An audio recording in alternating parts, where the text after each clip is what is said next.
Good morning, John Augustine, back again here. The Notre Dame Cathedral in Paris, that famous cathedral that gets up to 13 million visitors a year. It just shows you uh, people are seeking something, aren't they? 13 million. And these would be tourists and even French people coming from different regions. And one of the places to visit was Notre Dame Cathedral. It had a terrible fire some years ago. It's going to be opened soon, thank God. Um, and it didn't cost, they didn't seem to understand why the fire started. Isn't it funny how such harm was done to that lovely cathedral by this fire? And there had been apparently people doing electrical work, and some kind of negligence occurred there, perhaps on purpose, because there are evil people knocking about and they are interfering with Catholic churches in France. It was supposed to be an accident. You don't have a fire by accident, in my view. But I have a happy memory of Notre Dame years back when it was a lot of people visiting it. And I was visiting it. And I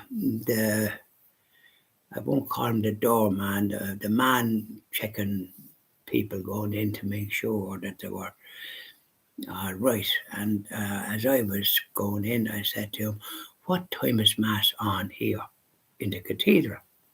Because I was hoping to get Mass. And he said, "Step aside there for a minute."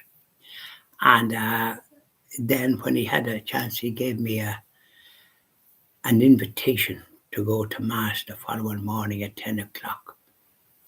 And it would be permission to go into a sanctuary where the general public wouldn't be. So I went the following morning. This is years ago. And I went the following morning, and I was ushered into the Holy of Holies, where the monks say their prayers. There's quite a lot, believe it or not, in the church, and they had their little pews. And there was one other gentleman there, more senior than me, and he could have been a diplomat or somebody of that caliber. That was the only one, and myself. So I got this great honour in Notre Dame Cathedral years ago. Yeah, and I always treasured it. When you get something like that, and all I was doing was inquiring about Holy Mass. For some reason or another, this man that was dealing with all sorts of people and might be sort of, no, there's in you go or something like that.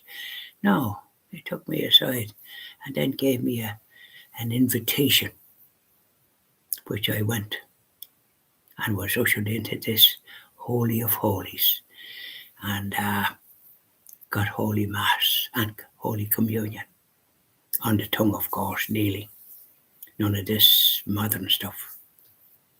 Standing and receiving it on the hand. Not the way to do it.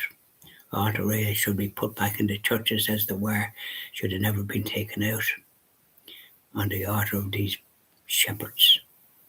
Stray. Put them back. And people receive Holy Communion kneeling at the altar, attended by a priest with an altar server and a paten under the chin to protect the sacred host. I'll be going to a Latin Mass now next Sunday, and I think I'll be going from now on because the way the Holy Mass is celebrated now, there's a good priest doing it, but there's so few in the church, and it's lay people without any kind of clothing to show the reverence, say a cloak or something, and they're giving out Holy Communion, and I'm going to go to Latin Mass next Sunday, please God, and probably from now on, I think I've got to see the way the Holy Mass is celebrated. There's one in Navan, in Johnstown in Navan, at 1 o'clock every Sunday. Now, it's a little bit late in some ways because it goes on, we say, until about 2:30. It's not a high mass, but it's a sung mass. It's not a low mass. It'd be better if it was a low mass, and then something on special occasions to be something else. And it's an English priest that celebrates it, and when he's given his sermon, it's good. He does his best, and it's good, but he speaks a bit too fast, and it's very hard to follow what he's saying. That's the one drawback. I was at Mass in Limerick, in where the Mass was celebrated in Latin in the Sacred Heart Church in the Crescent there Sunday week, the 25th of June, and it was lovely. And church was full. The Mass was at 10:30 and celebrated by His Eminence Archbishop, Cardinal Raymond Leo Buck, and all the other priests of the sovereign church, or the sovereign, So it was lovely. And it's given me a taste for it now. And I was at Mass in the way we do it here, with the priest facing the congregation. I'd love if he was facing the tabernacle, even if he's saying it in English. I think that's the way to do it. And of course, there's no water raid, so I wish to goodness there was. And these are just observations, probably in behind the times, shouldn't wonder, given in the past, but churches was full, and so was confession. So something was done away with that wasn't to the good. Whatever sort of hopes they had, it has turned out to be a damn squib. And now 90% of baptized Catholics are not attending Mass to their eternal damnation in some ways. It's an obligation. If you're a Catholic, to attend Mass, it's a great gift, and confession. And confessions now is not held as frequent in churches as they should. They should be always held after Holy Mass, and then for at least an hour on Saturdays. I've said this and I keep saying it. But I was just talking about Notre Dame and the great honour to get Holy Mass in the sanctuary where no tourists get in. But I was a visitor naturally.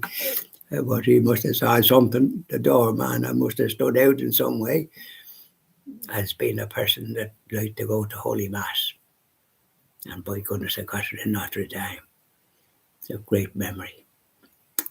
But there you are. I leave you with that little story. Uplift the spirit, doesn't it?